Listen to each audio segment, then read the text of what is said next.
Mr. Secretary, thank you for the time. Appreciate you joining us today here on Bloomberg. Nice to see you, Peter. The president in Ohio today talking about these new economic initiatives. Is it a tacit admission by this administration, the fact that he even has to roll these out, that things have not turned out as planned, that this economy is in more trouble than you thought? It's always said from the beginning this was going to take a while for us to grow out of this crisis, that it was going to take a while to repair the damage, that things were going to move smoothly, and that he was going to continue to do what it takes, do what is necessary to keep at it until we have America back to work. And that's what he's been doing. And what he proposed today is very important. First order, again, is to make sure that Congress comes back and passes this set of small business incentives. It's very good policy. It's got very broad support. We should have done it a while ago. No reason not to do that quickly now. Second most important thing is to make sure that we extend these middle-class tax cuts so that hundreds of millions of Americans know with complete confidence that they're not going to see their taxes go up in an economy that's still digging out of this mess. But what the president proposed today was to go beyond those measures and act to help provide some spark, some support to private investment and to help strengthen our nation's infrastructure. Those are very good things for long-term growth. They're good for short-term growth. They'll make us stronger in the future. And they've had very broad support across the aisle in the past. Short-term growth. Can you guarantee Americans that these initiatives, if they were to be adopted, would in fact lead to short-term job creation? That's why they've had so much support in the past. Again, one of the most important things we can do is to make sure we're helping the businesses of this country put their capital to work. Not just investing in plant and equipment, but hiring people back. And by providing them these tax incentives, we can help reinforce that process. It's happening. You know, private investment in the United States grew at an annual rate of about 20% in the first half of this year. That's very encouraging. Important to note that because, you know, there's been a lot of concern out there about uncertainty. But businesses you're seeing in how they are acting today. They're starting to show more confidence in the future strength of this country, and that's a good thing. What we want to do is reinforce that. Business spending, in fact, on equipment and software has been rising even without this tax credit in place. There's someone who might suggest, Mr. Secretary, is this really needed right now? Is this the right prescription? I think you did see growth in private investment, private spending slow a little bit over the course of the summer, in part because of the damage to confidence caused by what happened in Europe earlier in the year. You saw stock prices, fall a lot. That had a bit of effect on confidence. So growth has slowed a bit. But you're right to point out that you're seeing very strong growth in private investment. But overall investment spending is assured the economy is still not that strong. There's a long way to go still. And again, it's one of the most important things we can do to help not just repair the damage caused by the crisis, but get people back to work and make sure that we're focused on the long term. Things are going to make us, the United States, grow more rapidly in the future, too. You've said you don't think we're headed for a double dip. Have at least the chances of a double dip increased at all from your perspective, sitting here, seeing what you're seeing in the economy? Even today, the Fed's Beige Book talked about areas where things are starting to slow down. And I think the best way to describe what's happening is that you're seeing the process of healing continue.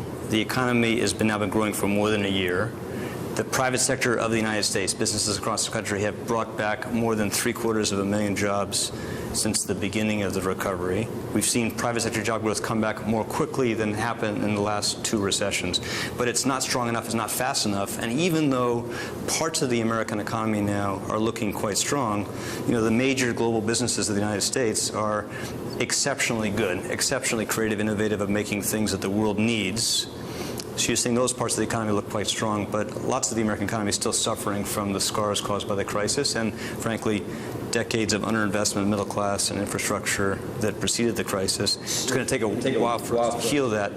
Our job is to make sure we're doing as much as we can to reinforce that process of recovery.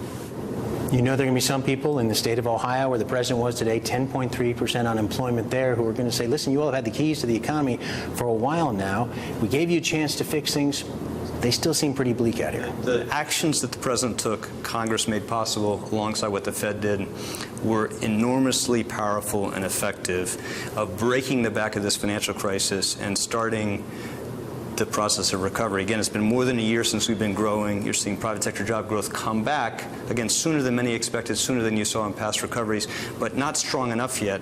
And that unemployment rate is still unacceptably high, and you're still seeing people bearing the scars and behaving with the scars of the damage caused by the crisis. It's going to take some time to heal that. Again, our job is to make sure we're doing everything we can recognizing we don't have unlimited resources and you have to do things that are going to have a big bang for the buck and be targeted, again, help strengthen the private sector. We want to make sure we're doing everything we can to accelerate that process of getting Americans back to work.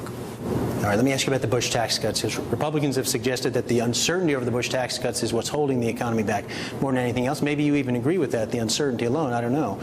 But let me ask you what the president said today. Did we hear from this president a veto threat, that he would veto anything that would extend the Bush tax cuts for the top 2%, even on a temporary basis? What I believe and what the president believes.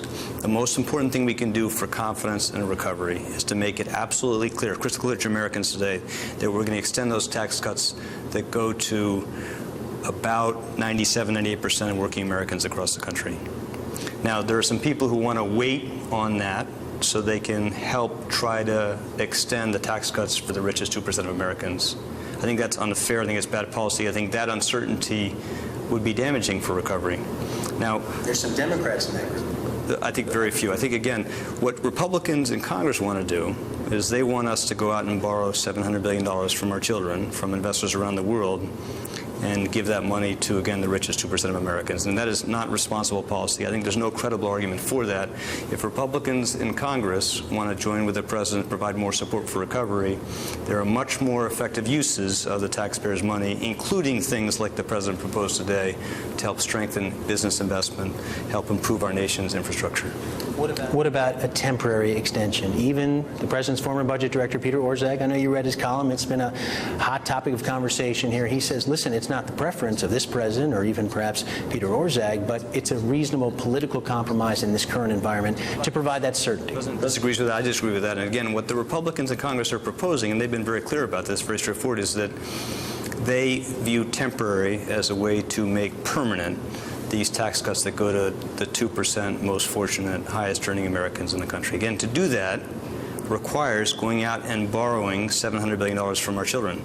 And again, I don't think that's a responsible act for this country today. And again, it's not a good use of taxpayers' money. And if Republicans think that the economy needs more support, there's much better ways to do that, including what the president proposed.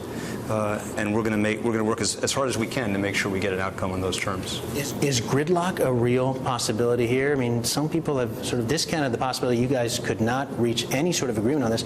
These tax rates go up on everyone January 1st. Again, there's no reason why we can't move now to make sure that we are giving Americans full clarity of what the taxes are going to pay going forward, that we're going to preserve these tax cuts for middle-class Americans.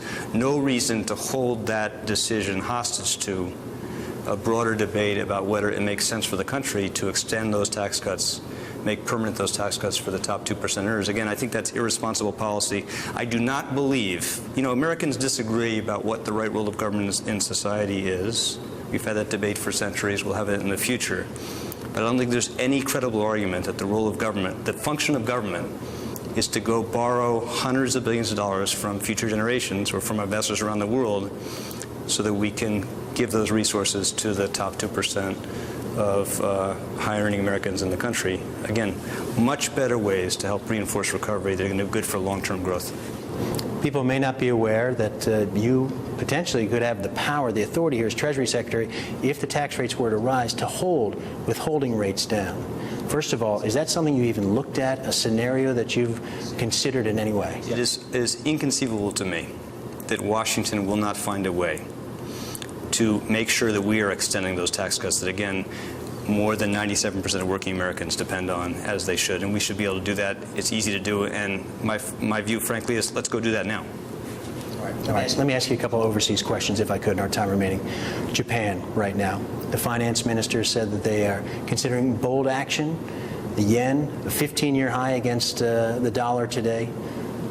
Is the U.S. prepared to back Japan if it does intervene on its currency? What are your thoughts on that? I had a chance to talk to the minister recently, although I may have that. Of course, they're working through some difficult problems.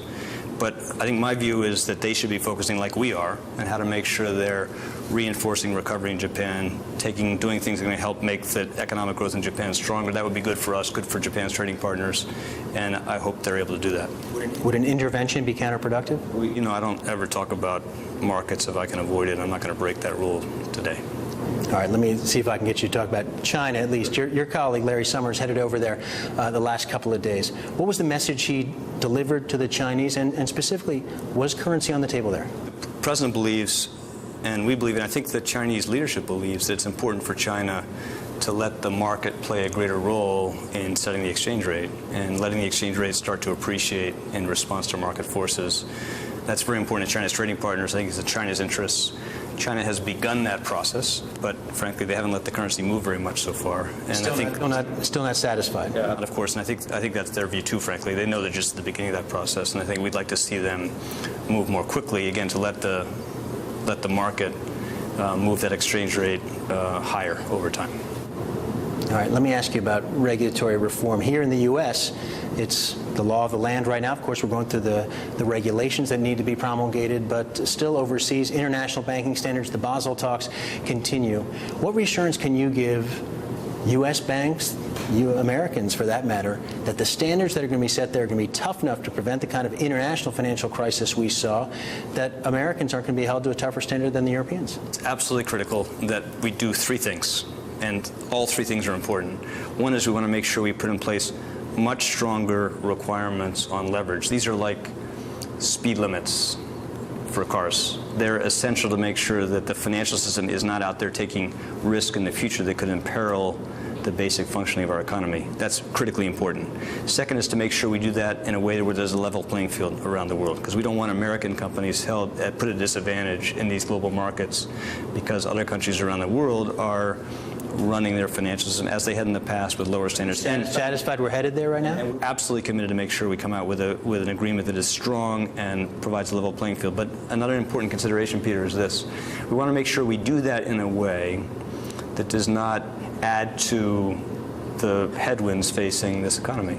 So we want to make sure there's a long enough transition period so that the major financial institutions of the world can achieve these higher standards for capital, again, without the risk that they face incentives to delever, to cut lending in ways that could help, that might slow recovery. Now, that's not something we're prepared to support. So our hope is to get very strong rules in place with a level playing field and a long enough transition period that people have some time to adjust to that. Again, the big risk we face now is that we want the financial system to make sure they're making loans again, taking a chance again in the American economy.